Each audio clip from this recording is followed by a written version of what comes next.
Hey, everybody. What's going on? Jeff Rieger, another episode of The Daily Ticket. It's for a hump day. It's the 8th. It's May. It's 2024. How the hell are you? Hope you're having a great day. By the way, I did mention the pickleball yesterday. It's a great sport. That is a great sport. Now, it's a little confusing when you play with a partner. The whole scoring system is very bizarre. But I want to all get together to play some pickleball. Let's rent out the court. Champion gets some cash. We each put in $20. What do you say? Let's have a pickleball championship or poker. One of the two. But the pickleball is very fun. I also see why a lot of older people like myself enjoy doing it because you're not getting spiked. There's all kinds of rules that allow you to be able to hit the ball. You got to let the ball bounce in the kitchen before you go in the kitchen. If you're a pickleballer, you understand what that terminology is. The kitchen, like right by the net. It's a great sport. I understand why it's sweeping the nation. I really do. Anyway, the opposite of great is the Tigers' offense. Like we talked about it yesterday. Scott Harris doing absolutely nothing in the offseason. These Tiger bats absolutely stinking. They sent down Parker Meadows. They brought some lifelong minor leaguer up. Who cares, right? For a system that I was told has a lot of prospects, you sure don't get to see one of them. I hate this team. I'm beginning to hate this team. Do you realize, I want to give this to you. In the last 6 days, and I'm recording this podcast at 3:49 on a Tuesday.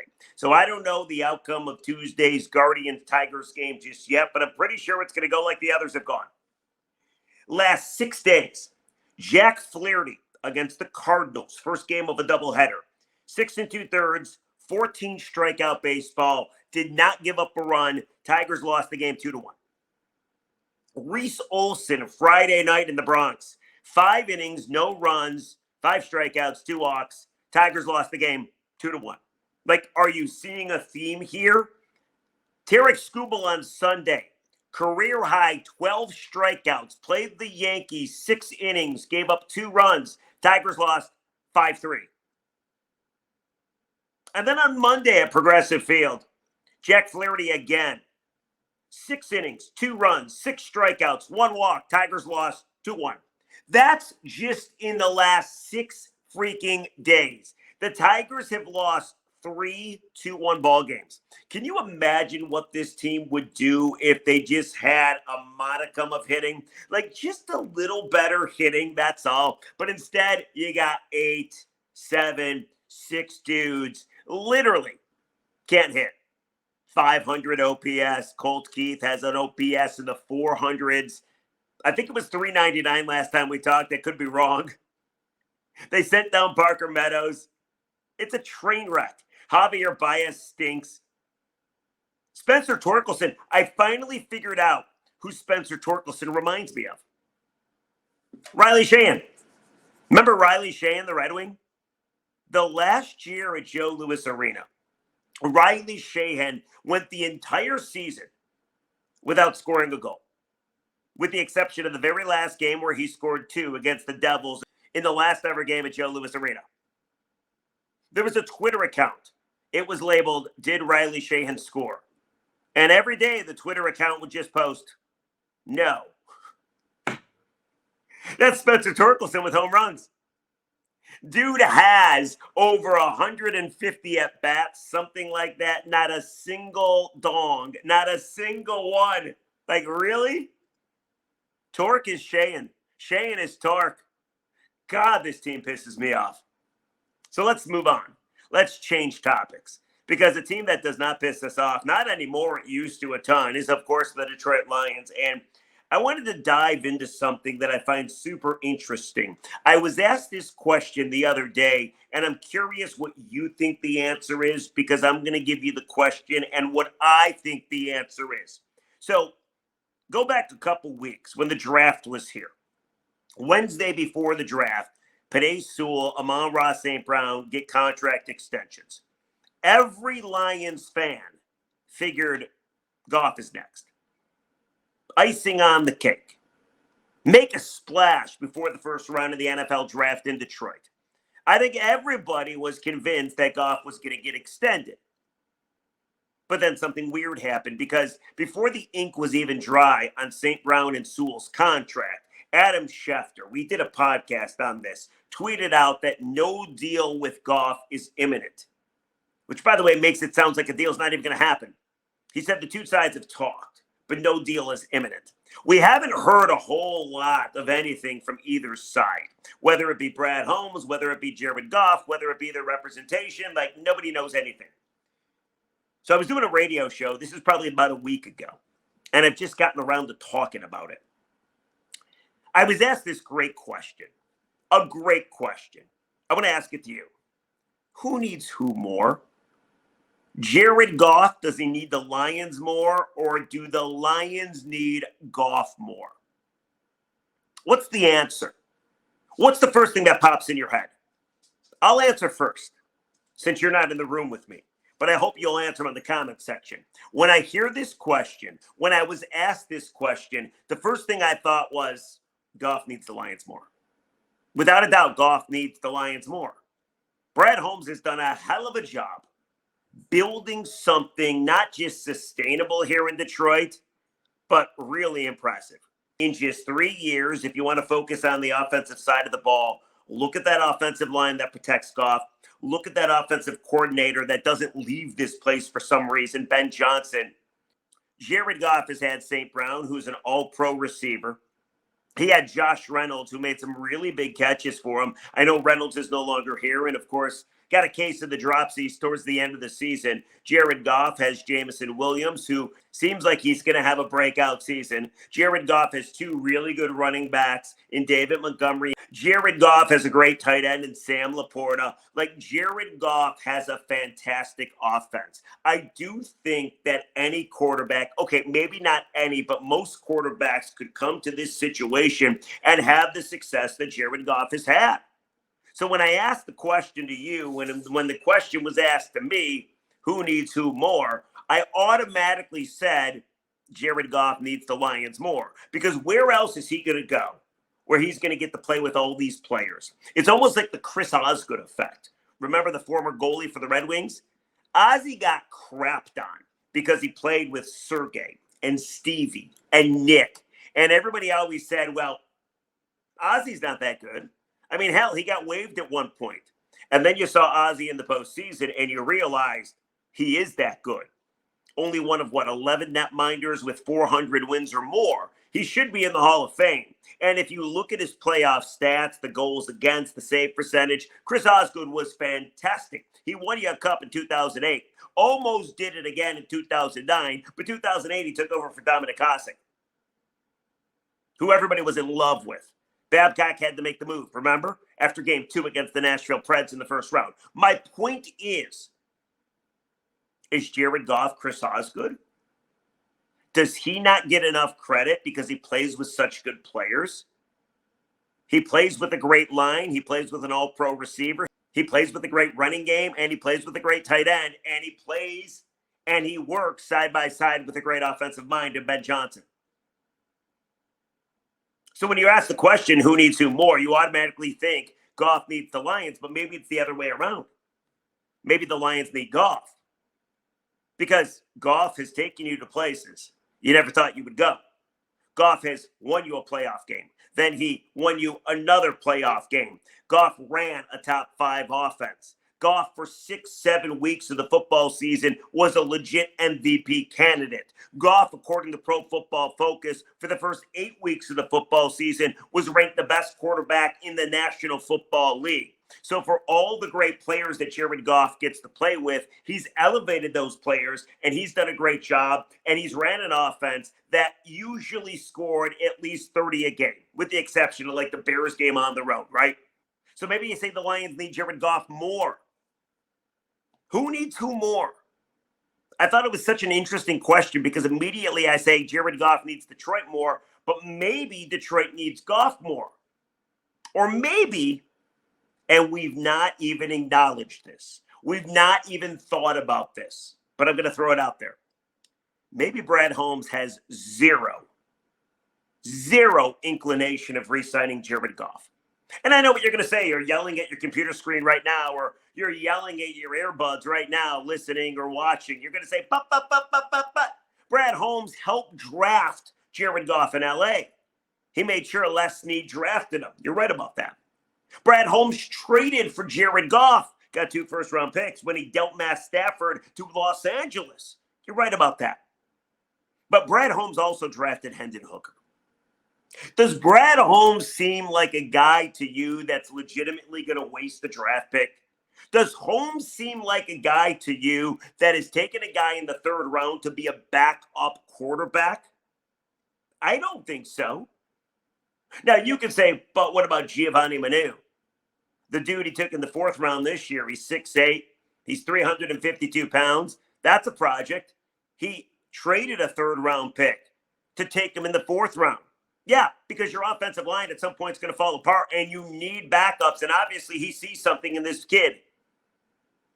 But as far as Hendon Hooker is concerned, you took him in the 3rd round. He was a really good college quarterback. He was in the running for the Heisman. Then he got injured. And now we will see what Hooker has. Is there a chance, and I'm asking, is there a chance that Brad Holmes has no desire at all to give Jared Goff big money? He's under contract for this year. By all accounts, he's going to show up to OTAs. So it's not like there's bad blood.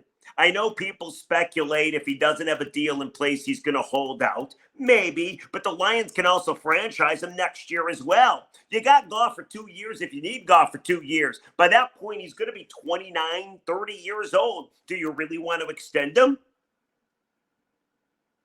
Brad Holmes has been amazing in identifying players in the draft and having that player do wonders in the NFL. Is Hooker that next guy? Everybody says the same thing about Goff. Biggest knock. He can't move. He's too slow. Hendon Hooker's not. Hendon Hooker's got mobility. I'm so curious how this goes because it's been radio silence. Radio silence. I thought this deal would be done by now. I thought Jared Goff would be the franchise quarterback. I thought there'd be statues built to Goff. Hell, fans have chanted his name everywhere you go in Detroit. You go to the deli, you hear Jared Goff. You go to Meyer, Jared Goff. Go to your kids' volleyball game, Jared Goff. But there's no deal done. And there's no deal imminent, according to Adam Schefter. So who needs who more? Does Goff need the Lions more? And that's where I'm going.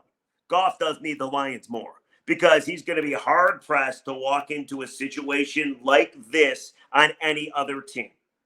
He doesn't have mobility. That's true. And as good as he's been, and he's been awesome, and Detroit will always hold a special place in their heart for Jared Goff, I think the majority of Detroiters understand that Goff needs the Lions more than the Lions need Goff.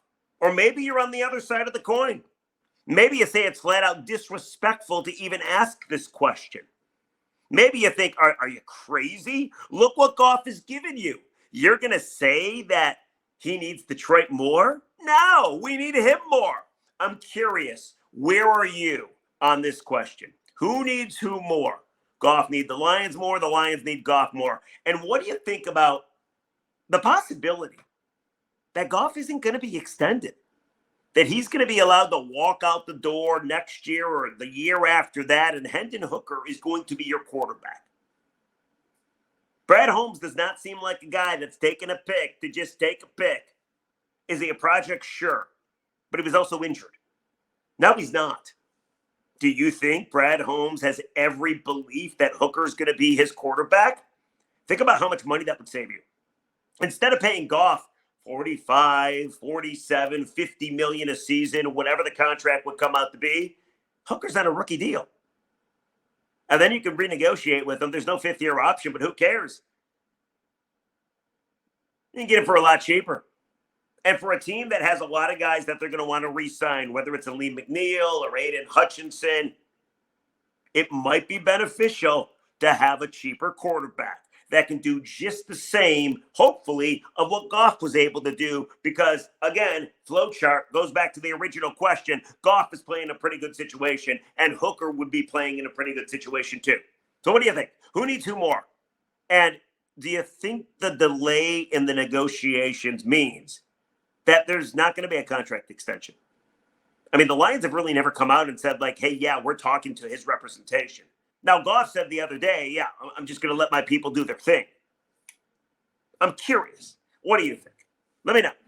In the meantime, let's hit up some comments and let's move on with our day. Yesterday's podcast was bashing Scott Harris, the president of baseball operations for the Detroit Tigers. I think he's done a lousy job. Absolutely lousy job. Because this offense is absolutely horrendous. Here's what people are saying. Let's check it out.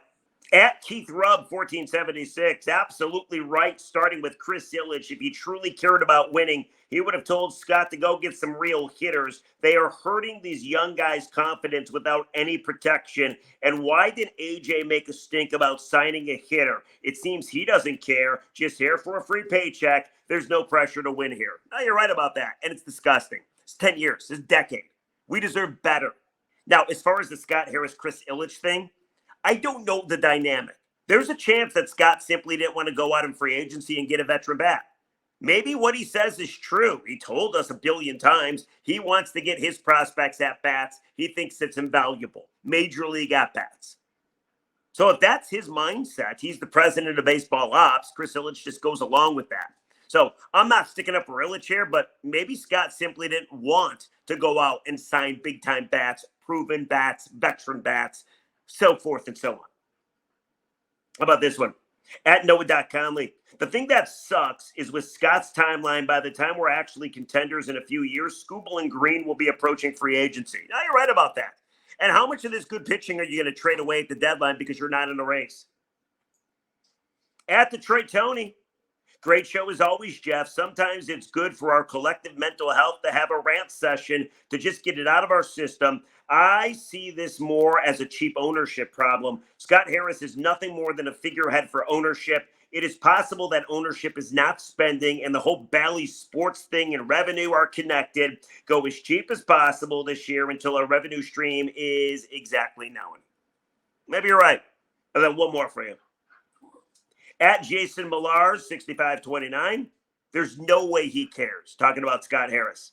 What's worse is that he's wasting great pitching as well. Total disgrace. So that's going to do it for the Daily Ticket. Those are the comments. By the time you watch or listen to this, odds are the Tigers lost another 2-1 game. Bouncy, what do you want? Here's my dog. Look. There she is.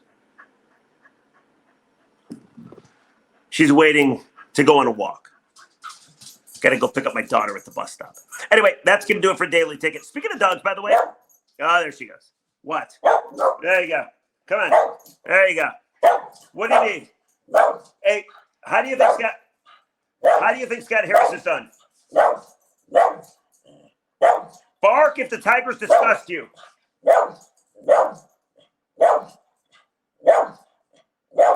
Bark if you watch the Daily Ticket. All right. Thank you. She stopped barking. All right, guys. I got to take care of this dog. It's been a pleasure. Answer the question. Who needs who more? Do the Lions need Goff more? Does Goff need the Lions more? And we'll catch you tomorrow on a Thursday on the Daily Ticket. Have a great day, everybody. See ya.